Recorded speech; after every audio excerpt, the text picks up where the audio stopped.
Hello everyone, welcome to our channel judiciary gold. आज का हमारा टॉपिक है राइट टू एजुकेशन। तो चलिए शुरू करते हैं। 1947 से 1949 यानी कि वो ड्यूरेशन जब हम अपने कॉन्स्टिट्यूशन को ड्राफ्ट कर रहे थे, तब जो हमारी कॉन्स्टिट्यूएंट असेंबली थी उसकी एक फंडामेंटल राइट्स के ऊपर सब कमिटी थी। और इस सब कमिटी का एक रिकमेंडेशन था, और वो ये था कि फंडामेंटल राइट्स में एक राइट टू एजुकेशन भी होना चाहिए। That means right to education को फंडामेंटल राइट का पार्ट बनाया जाए। मगर एक बात तय है कि अगर आपको एजुकेशन देना है तो आपके पास स्कूल्स होने चाहिए, आपके पास दूसरा इंफ्रास्ट्रक्चर होना चाहिए, आपके पास फंड होना चाहिए। क्या ये सारी चीजें उस समय हमारे पास अवेलेबल थी? द आंसर इज नो, ये सब अवेलेबल नहीं था। इसीलिए हमारी एडवाइजरी कमिटी ने इसको फंडामेंटल राइट्स का पार्ट ना बनाते हुए directive principles of state policy में रखा। ये डीपीएसपी क्या होते हैं? ये वो गोल्स हैं जो कि हमको अचीव करने हैं। और अगर आप देखो तो आर्टिकल 41 और आर्टिकल 45 दोनों में एजुकेशन की बात करी हुई है। आर्टिकल 41 में राइट टू वर्क, एजुकेशन और पब्लिक असिस्टेंस की बात करी हुई है। आर्टिकल 45 में आपका अर्ली चाइल्डहुड एजुकेशन की बात करी हुई है। तो हमारी एडवाइजरी कमिटी ने एजुकेशन को 41 और 45 में रखा। इसके बाद बहुत समय तक अनऑफिशियल रिकमेंडेशंस हुए कि राइट टू एजुकेशन को कहीं ना कहीं फंडामेंटल राइट्स का पार्ट बनाया जाए। मगर एक official recommendation Acharya Ramamurti committee ने सरकार को किया 1990 में कि right to education should be the part of fundamental rights. हालांकि उसका भी कोई सब्सटेंशियल रिजल्ट निकल के नहीं आया।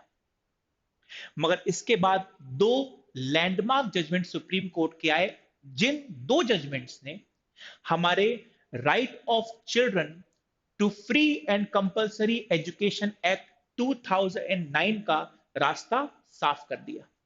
और ये दो जजमेंट थे, पहला Mohini Jain versus state of Karnataka, और दूसरा Unni Krishnan versus state of Andhra Pradesh. हम इन दोनों ही केस लॉस को डिस्कस करेंगे, बट उसके पहले एक बहुत छोटी सी इंफॉर्मेशन जो मुझे आपसे शेयर करनी है वो है, इस सितंबर मंथ 12 टू 17 सितंबर जुडिशरी गोल्ड अपने जीएमबी और अपनी स्टेट स्पेसिफिक टेस्ट सीरीज पर 70% तक का डिस्काउंट आपको दे रहा है। अगर आप ये ऑर्डर प्लेस करते हैं 12 टू 17 के बीच में, तो आपको ये ऑफर अवेलेबल है। तो वेट ना करें, as soon as possible content को ऑर्डर करें और 70% डिस्काउंट का आपको प्रॉफिट यहां पर मिलेगा। अब वापस आते हैं अपने टॉपिक पर, that is right to education. जो पहला केस हम डिस्कस करने वाले हैं वो है Mohini Jain versus state of Karnataka. Case ये था कि यूपी की एक छात्रा कर्नाटका गई एमबीबीएस में एडमिशन लेने के लिए, और वहां पर जो नोटिफिकेशन था वो कुछ इस तरीके से था कि जो मेरिट की बेस पे छात्र सिलेक्ट होंगे उनकी फीस सालाना 2,000 रुपए होगी। जो मेरिट के बेस पर नहीं होंगे बट कर्नाटका के होंगे, उनकी फीस होगी 25,000 रुपीज। मगर जो मेरिट के बेस पर नहीं होंगे और कर्नाटका से बाहर के होंगे, उनकी फीस होगी 60,000 रुपीज। जब मोहिनी जैन और उनके फादर ने यह समस्या अपनी मैनेजमेंट से बताई कि उनके पास इतना फंड नहीं है कि वो फीस पे कर सकें, तो कॉलेज के मैनेजमेंट ने उन्हें एडमिशन देने से मना कर दिया। और मोहिनी जैन ने आर्टिकल 32 का उपयोग करते हुए, उसका यूज करते हुए सीधे सुप्रीम कोर्ट पहुंची, और उन्होंने ये कहा कि मुझे अपने एजुकेशन के राइट से डिनाई किया गया है। तो सुप्रीम कोर्ट का यहां पे जो सवाल था, जो कोर्ट के सामने सवाल था वो ये था कि क्या राइट टू एजुकेशन कोई ऐसा राइट है जो कि कॉन्स्टिट्यूशन प्रोवाइड कर रहा है? क्या संविधान में कहीं पर भी राइट टू एजुकेशन कोई राइट है? एक तो ये बात। दूसरी खास बात ये कि जो फीस थी वो बहुत ज्यादा थी कंपैरेटिवली जो दूसरे स्टूडेंट्स थे उनके। इसीलिए ये भी एक क्वेश्चन कोर्ट के सामने था कि क्या इतनी एक्सेसिव फीस जो है वो होनी चाहिए, क्योंकि कहीं ना कहीं उससे एजुकेशन पे इफेक्ट पड़ने वाला है। तो सुप्रीम कोर्ट ने जब इस केस के फैक्ट्स को देखा, सुना, समझा और एनालाइज किया, तो सुप्रीम कोर्ट ने बड़ी अच्छी बातें इस जजमेंट में बोली। सुप्रीम कोर्ट ने यहां पर ना सिर्फ आर्टिकल 41 और आर्टिकल 45 को रेफर किया, बल्कि सुप्रीम कोर्ट ने प्रियम्बल और आर्टिकल 19 को और आर्टिकल 21 को भी रेफर किया। सुप्रीम कोर्ट ने कहा कि नो डाउट 41 और 45 तो डीपीएस की है, वहां तो लिखा ही हुआ है कि हाँ, एजुकेशन तो प्रोवाइड करना है, बट इसके अलावा जब हम लोग जस्टिस की बात करते हैं, सोशल, इकोनॉमिक, पॉलिटिकल, जब हम लिबर्टी की बात करते हैं, thought expression, belief, faith, worship, और जब हम इक्वालिटी की बात करते हैं, स्टेटस और अपॉर्चुनिटी, तो बिना एजुकेशन के वो अचीव नहीं किया जा सकता। इसके अलावा सुप्रीम कोर्ट ने आर्टिकल 19 को रेफर करते हुए यह कहा कि आर्टिकल 19 फ्रीडम ऑफ एक्सप्रेशन देता है। अगर किसी व्यक्ति के पास एजुकेशन ही नहीं है तो वो एक्सप्रेस कैसे कर पाएगा?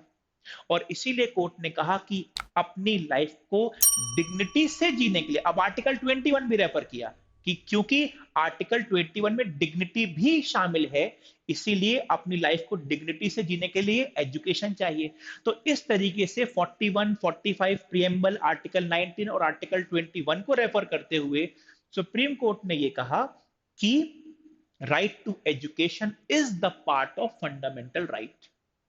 और जहां तक एक्सेसिव फीस की बात है, तो वहां पे कोर्ट ने कहा कि जब स्टेट गवर्नमेंट किसी भी प्राइवेट कॉलेज को रन करने की परमिशन देता है, तो उसको इस बारे में ध्यान देना चाहिए, इस बात का ध्यान रखना चाहिए कि फीस इतनी ज्यादा ना हो कि वो एक दुकान बन जाए जहां पर एजुकेशन बेचा जाए। सुप्रीम कोर्ट ने एग्जैक्टली यही वर्ड्स कहे कि हम कोई दुकान नहीं चला रहे जहां पे हम एजुकेशन बेच रहे हैं। इसीलिए स्टेट को इस बारे में ध्यान रखना चाहिए कि फीस बहुत ज्यादा ना हो, इतनी ज्यादा ना हो कि लोग एजुकेशन लोगों को मिल ही ना पाए। और एक बहुत खास बात जो ध्यान देने वाली है, सुप्रीम कोर्ट ने यह कही कि हर लेवल के सिटीजन को राइट टू एजुकेशन अवेलेबल होगा, यानी कि वो छोटा हो, प्राइमरी लेवल का हो, सेकेंडरी लेवल का हो या प्रोफेशनल लेवल का हो, किसी भी लेवल का हो, राइट टू एजुकेशन उसका अधिकार है। यह बात हुई मोहिनी जैन केस की। इसके ठीक एक साल बाद Unni Krishnan versus state of Andhra Pradesh, और वहां पर जो सवाल था वो थोड़ा सा डिफरेंट था। सवाल वहां पर यह था कि क्या हर लेवल पर, इवन मतलब इंक्लूडिंग प्रोफेशनल एजुकेशन, जो आपके डॉक्टर्स हैं, इंजीनियर्स हैं, क्या उस लेवल पर भी किसी सिटीजन के पास राइट टू एजुकेशन होगा एज अ फंडामेंटल राइट? यहां पर सुप्रीम कोर्ट ने कहा, अगेन सुप्रीम कोर्ट ने 41 आर्टिकल को रेफर किया। सुप्रीम कोर्ट ने यह कहा कि आर्टिकल 41 में राइट टू एजुकेशन की बात करी हुई है, मगर उसमें एक बहुत खास बात यह है कि जितने रिसोर्सेज हो, आप आर्टिकल 41 को पढ़िए, उसमें लिखा हुआ है कि जो भी मॉनेटरी रिसोर्सेज हैं, जो भी अवेलेबल रिसोर्सेज हैं, उसके हिसाब से right to work, right to education, ये पब्लिक असिस्टेंस प्रोवाइड किया जाए। इसका मतलब ये कि अगर जहां तक के रिसोर्सेज अवेलेबल हैं, उतने को तो आपको एजुकेशन दे देना है, बट उससे ऊपर का क्या? उसके ऊपर की बात तब आएगी जब उसके ऊपर के लिए रिसोर्सेज अवेलेबल हो।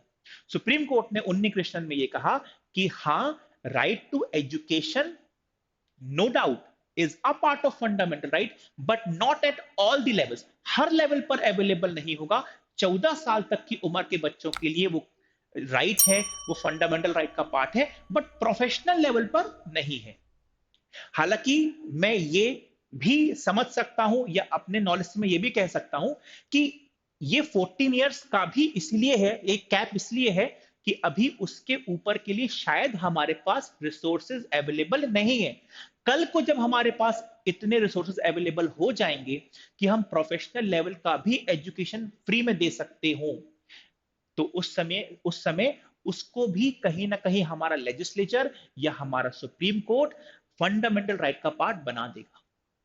तो ये दो बहुत इंपॉर्टेंट केसेस हैं, एक मोहिनी जैन का और एक उन्नी कृष्ण का। इसके बाद जो है वो 2002 का 86 अमेंडमेंट आता है हमारे कॉन्स्टिट्यूशन का, जहां पर आर्टिकल 21A को जोड़ा गया, ऐड किया गया, और इसके बाद हमारा जो राइट टू एजुकेशन एक्ट है 2009 का वो आया, जो कि 1 अप्रैल 2010 से लागू हुआ। तो ये पूरी एक छोटी सी एक शॉर्ट में स्टोरी है हमारे राइट टू एजुकेशन की।